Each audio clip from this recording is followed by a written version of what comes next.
¿Qué tal? Bienvenidos a un nuevo video con Electron 2020. Soy Masbar Juárez de Electrónica Industrial, Electrónica Analógica, Electricidad y Electromagnetismo y haremos la práctica número 1 sobre transistores. Así que comencemos.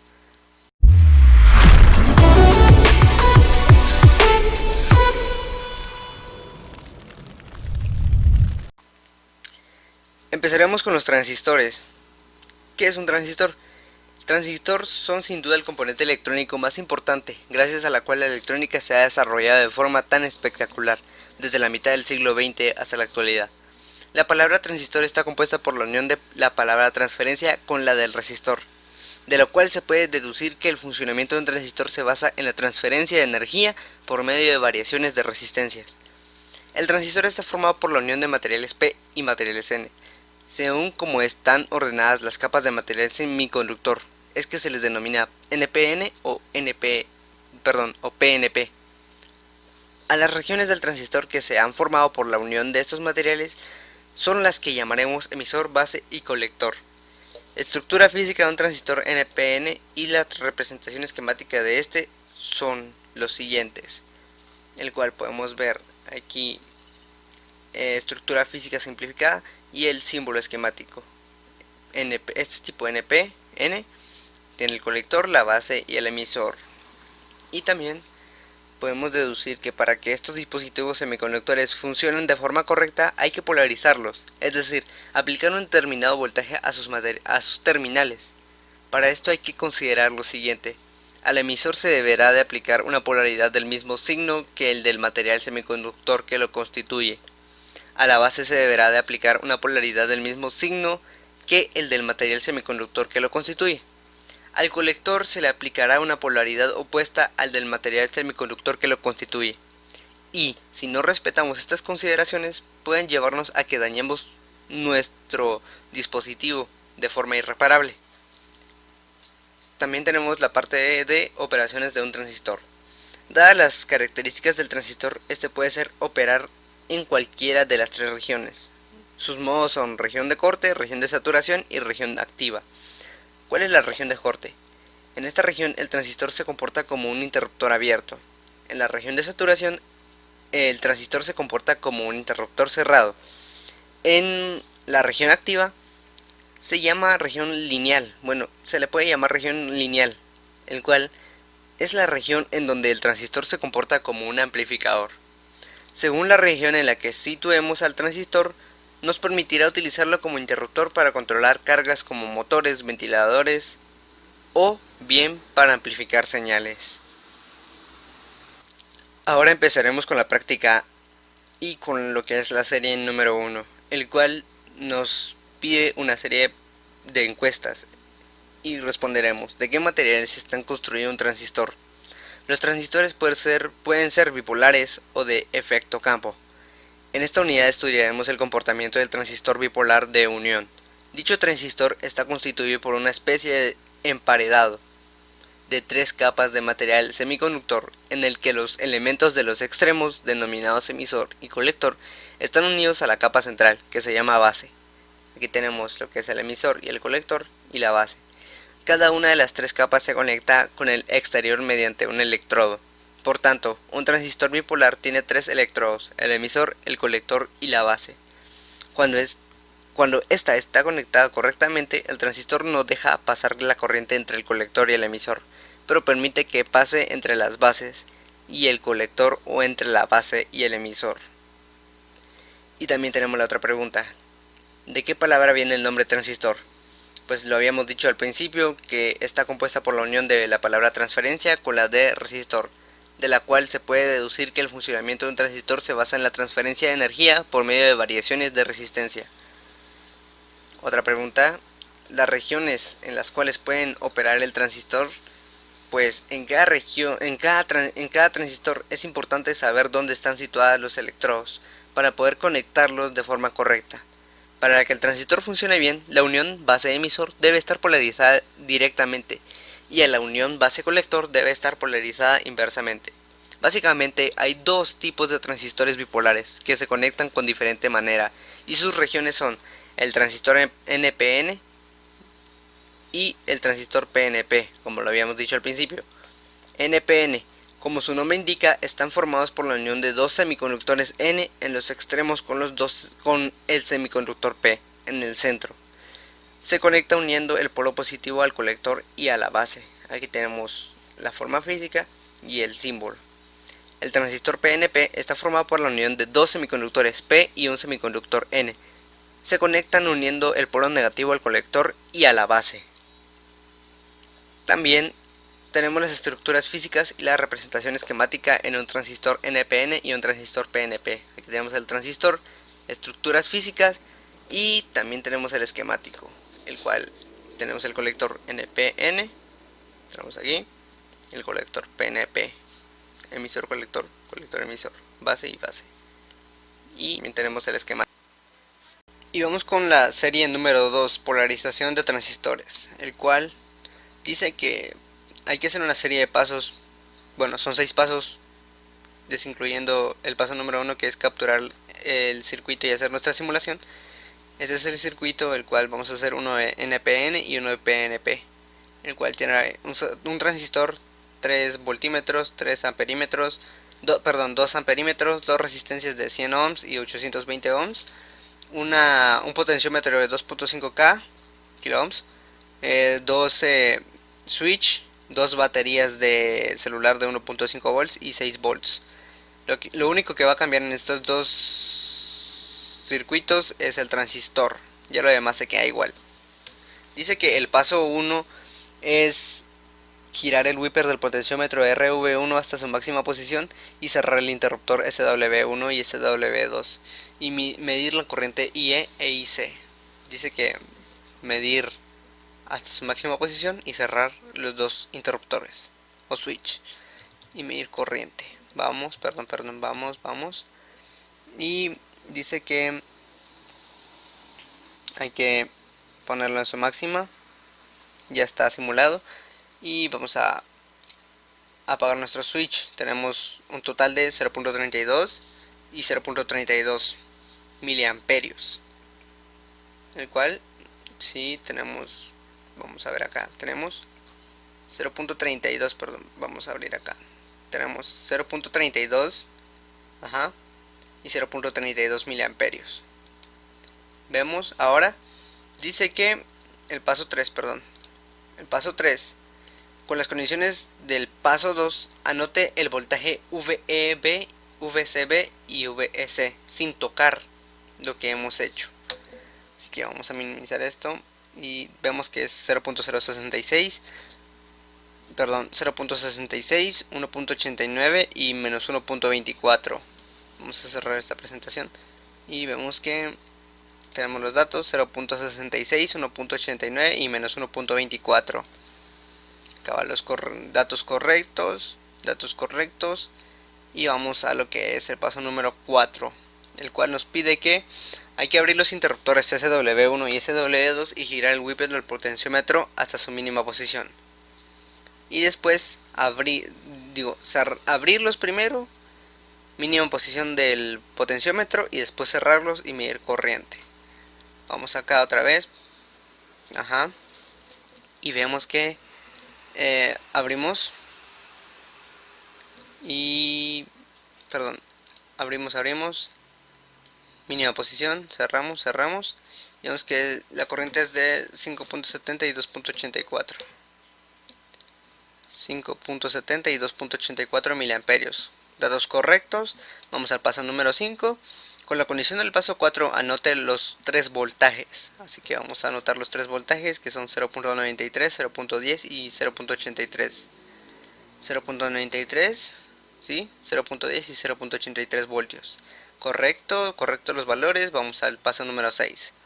Abra el interruptor SW2 y anota el valor de ICB, VEB e VCB, corriente 2 y los dos primeros voltajes.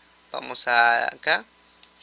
Tenemos la corriente 2 y los dos primeros voltajes, pero primero hay que abrir el interruptor y en el séptimo hay que cerrarlo y medir los mismos datos. Así que vamos acá y abrimos y dice que tenemos una corriente de 0.00, 0.00, ¿sí? 0.00 miliamperios, 1.04 volts, ¿sí? 1.04 volts y 0.01 volts. ¿Vemos? 0.01 volts. Correcto los datos. Ahora nos pide que cerremos el interruptor SW2, pero hay que anotar también los mismos valores de este. Vemos 2.84, 0.93 y 0.10. Vamos a ver. Cerramos el switch. 2.84, 0.93 y 0.10. Si miran, ya se ha elevado su valor numérico. 2.84, 0.93 y 0.10. ¿Vemos? Y nuestros valores son correctos. Ahora vamos a lo que es la polarización del transistor NPN. Hay que hacer los mismos pasos, capturar el mismo circuito, solo que esta vez va a cambiar el lado de nuestro transistor, el cual va a ser así el mismo circuito, solo que dijimos que el transistor cambia. Así que minimizamos y vamos a... Ya tenemos nuestros datos aquí de los pasos que nos están dando, el cual dice: gira el wiper del potenciómetro RV1 hasta su máxima posición. Cierra el interruptor SW1 y SW2 y mida la corriente IE e IC. Cerrar interruptor, potenciómetro máximo y corrientes. Cerrar los interruptores, corriente máxima y vamos a, potenciómetro máximo, y estos son corrientes 0.32 y 0.32. ¿Vemos? 0. Perdón, algo aquí anda mal. Es en el segundo, sí, en el segundo.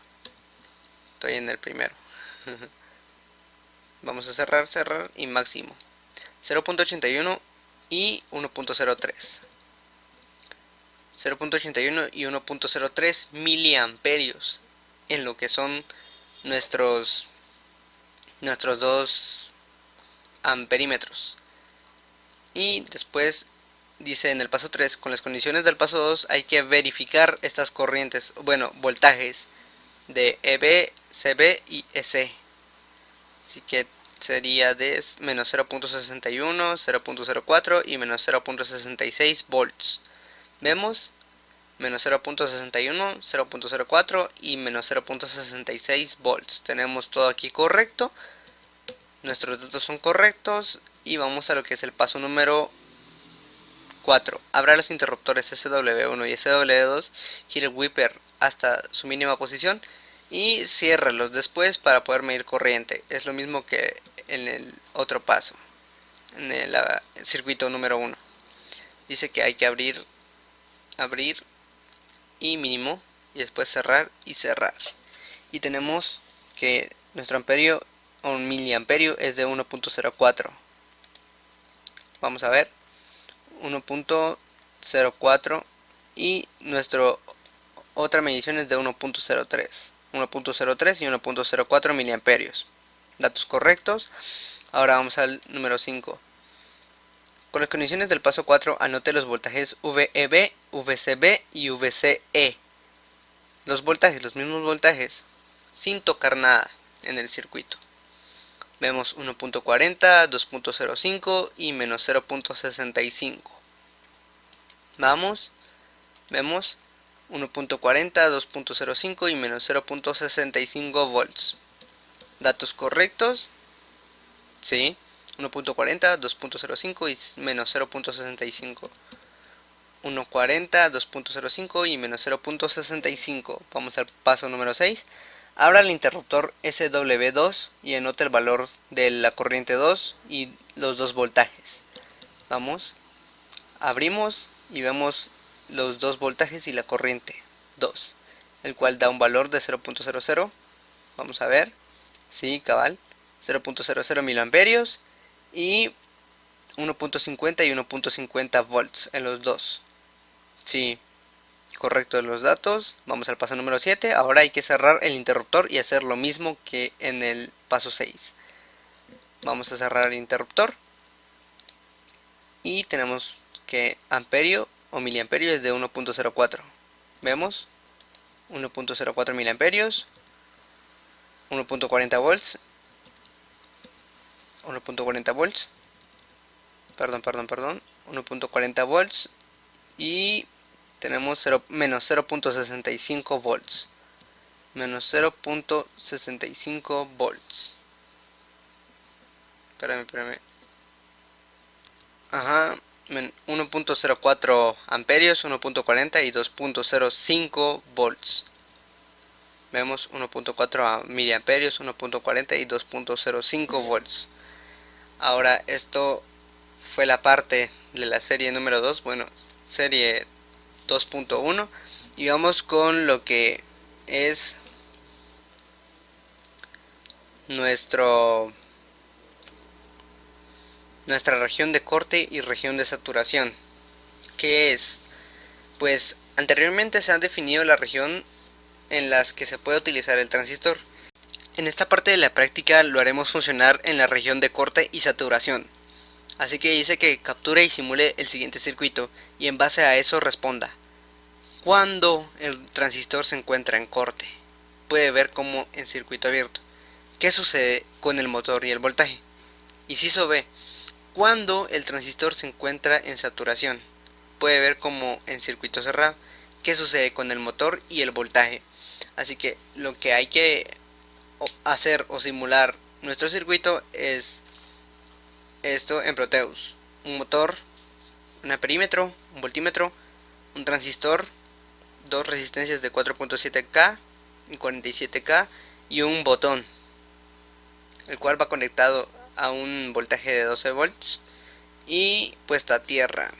Así que minimizamos esto y vamos a simularlo. Entramos a Proteus, tenemos aquí lo mismo: nuestro motor, amperímetro, voltímetro, transistor, resistencia, botón, entrada de voltaje y salida de voltaje, tierra. Y vamos a simularlo. Y damos el clic en el botón y vemos que nuestro motor gira con un amperaje de 0.19 amperios y un voltaje de 9.66 volts. Ahora vemos, paramos y vemos, vamos a ver, vemos que todavía da vuelta y paramos. Ahora vamos a nuestra presentación y dice: cuando el transistor se encuentra en corte, ¿qué sucede con el motor y el voltaje? Pues cuando el transistor se encuentra en corte, ¿qué sucede con el motor y el voltaje? Se dice que un transistor está en región de corte cuando el voltaje es nulo o menor a 0.6 voltios, ya que no logra pasar de corriente entre el colector y el emisor, es decir, que se comporta como interruptor abierto. El transistor se comporta como interruptor abierto y el voltaje pues es menor y el motor pues iría un poco lento. Y cuando el transistor se encuentra en saturación, dice que la corriente es muy alta. En ese caso se permite la circulación de corriente entre el colector y el emisor, y el transistor se comporta como si fuera un interruptor cerrado. Así que el transistor sería un interruptor cerrado, el voltaje sería muy alto y el motor iría andando rápidamente. Eso es lo que pasaría hablando de los dos incisos, y esas son mis respuestas. Y este es el circuito, ya lo hemos visto. Y empezamos con el amplificador. ¿Qué es un amplificador? A continuación se les presenta un circuito más básico para hacer funcionar un transistor como amplificador. Captura el circuito en Proteus y conteste las siguientes preguntas. Estos son los dos circuitos que hay que hacer en Proteus, el cual va conectado lo que es un transistor, dos capacitores de 1 microfaradio, tenemos 4 resistencias, aquí uno de 12 kilo ohms, una de 4.7 kilo ohms, 2.2 kilo ohms y 1.2 kilo ohms, y un capacitor electrolítico de 47 microfaradios, el cual van a estar conectados un capacitor con la pata A y el otro capacitor con la pata B, y va a estar aquí conectado lo que es nuestro generador de señales. Y hay que responder a las siguientes preguntas. Comparando la señal de entrada con la señal de salida, ¿esta ha cambiado? Si ha cambiado, anótelo. La forma de onda sigue en fase o se ha desfasado, es decir, donde antes estaba su máximo, ahora está su mínimo y viceversa. Ahora vamos a nuestro Proteus y vemos que aquí está lo que es dos capacitores, lo que ya hemos dicho, los capacitores, 4 resistencias, un transistor, entrada de voltaje, puestas a tierra, un capacitor electrolítico, un osciloscopio y un generador de ondas. Así que vamos a darle play y nos aparecerá lo que es la pantalla del osciloscopio, el cual en un video anterior había dicho para qué sirve cada uno de estos, los canales A, B, C, D, el trigger, también tenemos aquí la pantalla, los acoplos, y también lo que tenemos es el generador de señal VSM, el cual ya lo tenemos aquí todo adaptado, el cual está a 460 en parte 5, la frecuencia que es 0.1 en rango de kilohertz, también el nivel 3 que sería 31.0 y también el rango que está en 10 o la amplitud. Y la forma de nuestra señal, pues nosotros la queremos en forma de onda, aquí la queremos en forma de onda. Y pues ahí miran en la pantalla del osciloscopio que va cambiando conforme nosotros querramos nuestra forma de onda. Nosotros la queremos en esta forma. Y pues, ¿qué he cambiado aquí? Cambié alguna parte del canal A y cambié una parte del canal B con también el canal horizontal. Y el trigger no lo utilicé, ni el canal C, que esto lo voy a apagar, off. Igual que el canal D lo voy a apagar. En el horizontal lo puse en una posición de menos 400 y lo puse en milisegundos a 0.5 y el GTIN lo puse también a 0.5 microsegundos. En el canal A lo puse en la posición 50 y en 0.5 volts y 2 milivolts. Estos dos no los voy a utilizar y así es como quedan nuestras señales. Así que ya dije qué fue lo que hice con esto y ahora ya dije qué fue lo que hice con esto. Contestaré a la cuestión que nos da el inciso B. ¿La forma de onda sigue en fase o ha desfasado? Es decir, donde antes estaba su máximo, ahora está su mínimo y viceversa.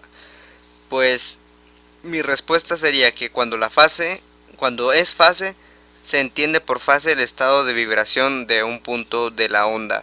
Decimos que dos puntos de la onda están en fase o que tienen igual fase cuando su elongación y la velocidad de su movimiento coinciden. Y cuando es desfase, pues entre dos ondas es la diferencia entre sus dos fases. Habitualmente, esta diferencia de fases se mide en un mismo instante para las dos ondas, pero no siempre es un mismo lugar del espacio.